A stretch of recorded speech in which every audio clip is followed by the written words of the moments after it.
கிறிஸ்து இயேசுவில் அன்பானவர்களே, இன்றைய ஞாயிறை நாம் ஜோதத்தை சண்டே என்று அழைக்கின்றோம். இது மகிழ்ச்சியின் ஞாயிறாக கொண்டாடப்படுகின்றது.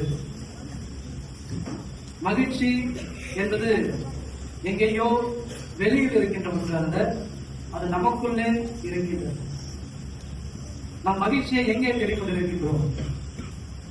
நாம் சம்பாதித்த பணத்திலோ, நாம் சேர்த்து வைத்திருக்கின்ற பொருளிலோ, நம்மை சுற்றி இருக்கின்ற மனிதர்களிலோ உண்மையான மகிழ்ச்சி இல்லை. உண்மையான மகிழ்ச்சி நமக்குள்ளே இருக்கின்றது. அதை நமக்கு கொடுப்பவர் இறைவன் மட்டுமே. யோவான் நற்செய்தி அதிகாரம் 15 இறைவசனம் 11 நாம் வாசிக்கின்றோம். என் மகிழ்ச்சி உங்களோடு இருக்கவும் உங்கள் மகிழ்ச்சி நிறைவு பெறுமே, இதை நான் உங்களிடம் சொன்னேன்.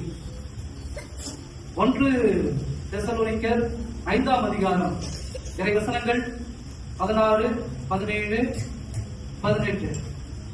எப்பொழுதும் மகிழ்ச்சியாக இருங்கள், இடைவிடாது ஜெபியுங்கள் என்று அங்கே குறிப்பிடப்பட்டிருக்கின்றது. ஆக நாம் மகிழ்ச்சியாக இருக்க செய்ய வேண்டியவை இந்த 3 மட்டும்தான். 1, இடைவிடாமல் ஜெபிப்பது, இறைவன் சொன்னதை கடைபிடிப்பது, மேலும் எந்நேரமும் நன்றி சொல்வது. இந்த 3ஐயும் யார் செய்கின்றாரோ அவருடைய வாழ்க்கையில எப்பொழுதும் மகிழ்ச்சி தான். நாம் நமக்குள் இருக்கின்ற மகிழ்ச்சியை, கடவுள் தருகின்ற அந்த மகிழ்ச்சியை கண்டுகொண்டு எப்பொழுதும் வாழ்க்கையில மகிழ்ச்சியாக இருப்போம். இன்றைய வாசகங்களுக்கு வருகின்ற போது, இன்றைய முதல் வாசகத்துல இஸ்ராயேல் மக்கள் அசிரியர்களால் அச்சுறுத்தப்படுகின்றார்கள், அடிமைப்படுத்தப்படுகின்றார்கள். அப்படிப்பட்ட ஒரு சூழ்நிலையில இந்த இஸ்ராயேல் மக்கள் என்ன நினைக்கின்றார்கள்? இனி அவ்வளவுதான், வாழ்க்கை முடிந்து விட்டது என்று வாழ்க்கையில அவர்களுக்கு சலிப்பு வந்திருக்கின்றது. அப்படிப்பட்ட ஒரு சூழ்நிலையில எசையா இறைவாக்கினர் அவர்களுக்கு தரும் நம்பிக்கை செய்தி இதுதான்: உங்களுடைய வாழ்க்கை முடிவடையவில்லை, உங்களுடைய வாழ்க்கை வளமடைய போகின்றது. எப்படி வளமடைய போகின்றது? உங்களுடைய வாழ்க்கை பாலைநிலம் போல வறண்டு இருந்தாலும் கடவுளுடைய ஆசீரால் அது பலமடைய போகின்றது. இனி வாழ்க்கையில நீங்கள் மகிழ்ச்சி மட்டுமே காண்பீர்கள் என்று நம்பிக்கை தரும் ஒரு செய்தியை அவர் மக்களுக்கு தருகின்றார். இன்றைய 2ஆம் வாசகத்துல யாக்கோபு அவர் சொல்வது, அவர் வாழ்ந்த காலத்துல அந்த மக்கள் எல்லோரும் ஆண்டவரின் நாள் குறித்து ஒரு பயத்தில இருந்தார்கள். இறுதி தீர்ப்பு எப்படி இருக்குமோ என்கின்ற ஒரு அச்சம் அவர்களிடத்துல இருந்தது. அப்படிப்பட்ட ஒரு சூழ்நிலை இருந்தால் இந்த யாக்கோபு அவர்கள் அவர்களுக்கு பொறுமையாய் இருங்கள் என்கின்ற அறிவுரையை கூறுகின்றார். பொறுமையாய் இருங்கள், காத்திருங்கள், நிச்சயம் கடவுள் ஒருவார் உங்களுக்கான வெகுமதியை அவர் தருவார் என்கின்ற ஒரு நம்பிக்கை தரும் செய்தி அவர்களுக்கும் அங்கே வழங்கப்படுகின்றது. நற்செய்தி வாசகத்திற்கு வருகின்ற போது, இன்றைய நற்செய்தி வாசகத்துல திருமுழுக்கு யோவான் தன்னுடைய சீடர்களை இயேசுவிடம் அனுப்பி வரப்போகிறவர் நீர்தாமோ என்று ஒரு கேள்வியை கேட்டு வர சொல்கின்றார். எதற்காக திருமுழுக்கு யோவான் இப்படிப்பட்ட ஒரு கேள்வியை இயேசுவிடம் கேட்க வேண்டும் தன்னுடைய சீடர்கள் வாயிலாக என்றால், இயேசு வாழ்ந்த காலத்துல மக்கள் அனைவரும் நினைத்தார்கள், மெசியா என்பவர் அரசரை போல வருவார், அவர் எதிரிகளிடமிருந்து நம்மை மீட்பார் என்பதுதான் மக்களுடைய நம்பிக்கையாக இருந்தது. இதை திருமுழுக்கு யோவானும் நம்பினார். ஆகவே தான் இந்த ஒரு கேள்வியை அனுப்பி வைக்கின்றார் இயேசுவிடம். ஆனால் இயேசு என்பவர் தன்னுடைய செயல்களை ஒரு தனிப்பட்ட நபருக்கு அல்ல, அது எல்லோருக்கும், இயேசு மெசியாவின் செயல்கள் எல்லோருக்கும் வழங்கப்படும், எல்லோருக்கும் பொருத்தமானது என்பதனை இந்த நற்செய்தியிலே அவர் சொல்கின்ற வார்த்தைகள் வழியாக நாம் புரிந்து கொள்கின்றோம். அன்பிற்குரியவர்களே, இந்த 3 வாசகங்களையும் நாம் எடுத்துக்கொண்டோம் என்றால் 3 வகையான துன்பங்களை நாம் பார்க்கலாம். இந்த முதல் வாசகத்துல அடிமைப்படுத்தப்படுகின்ற துன்பம், இரண்டாவது வாசகத்துல எதிர்காலத்தை குறித்த அந்த அச்சம், மூன்றாவது வாசகத்துல சிறைபிடிக்கப்படுவது.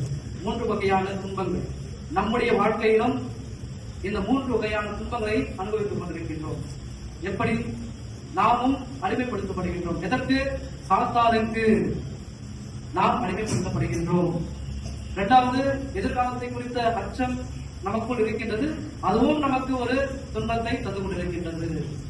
மூன்றாவது, நாம் சிறைபிடிக்கப்படுகின்றோம். இந்த உலக ஆசைகளிலே மூழ்கி நம்முடைய உள்ளம் சிறைபிடிக்கப்படுகின்றது. இந்த மூன்று வகையான துன்பங்களை நம்முடைய வாழ்க்கையிலும் நாம் அனுபவித்துக் கொண்டுதான் இருக்கின்றோம். இதிலிருந்து, இந்த துன்பங்களிலிருந்து மீண்டு நாம் மகிழ்ச்சியாக வாழ நாம் இந்த மூன்று காரியங்களை செய்ய வேண்டும். முதலாவதாக உள்ளத்து உறுதி. உள்ளத்துல உறுதி இருக்க வேண்டும். உள்ளத்தில உறுதி இருக்கின்ற போதுதான் நம்முடைய உடல் உறுதியாக இருக்கும். உடல் உறுதியாக இருக்கும் பொழுதுதான் நம்முடைய செயல்கள் உறுதியாக இருக்கும். நம்முடைய செயல்களை நாம் சரியாக செய்ய வேண்டும். அது உறுதியாக இருக்க வேண்டும் என்றால் உள்ளத்து உறுதி மிக மிக முக்கியம். உள்ளத்து உறுதிதான் நமக்கு மகிழ்ச்சியை தருகின்ற ஒன்று. இரண்டாவது, நம் அனைவருக்கும் பொறுமை வேண்டும். நம்மிடம் பொறுமை இருக்கின்றதா? எல்லாத்துக்கும் அவசரமா எல்லாத்தையும் செய்யணும் அப்படின்னு நான் நினைக்கிறோம். இந்த பொறுமை எப்படி இருக்கணும் அப்படின்னா, ஒரு உதாரணம் ஒன்று சொல்றேன் உங்களுக்கு. நீங்க ஒரு விதையை நிலத்தில விதைக்கின்றீர்கள். அது முளைக்கும் வரை பொறுமையோடு காத்திருக்க வேண்டும். நீண்ட நாள் ஆச்சு, அது முளைக்கவே இல்லையே அப்படின்னு சொல்லி நீங்க அதை தோண்டி விதையை பார்த்துட்டு திருப்பியும் நிலத்துல புதைச்சி மூட்டீங்கன்னா, இதை அடிக்கடி செஞ்சீங்கன்னா அந்த விதை முளைக்குமா? நிச்சயமா முளைக்காது. பொறுமையோடு காத்திருக்கணும். அது முளைத்து அது செடியாகி மரமாகி கனிகள் கொடுக்கின்ற வரைக்கும் நாம் பொறுமையோடு காத்திருக்க வேண்டும்.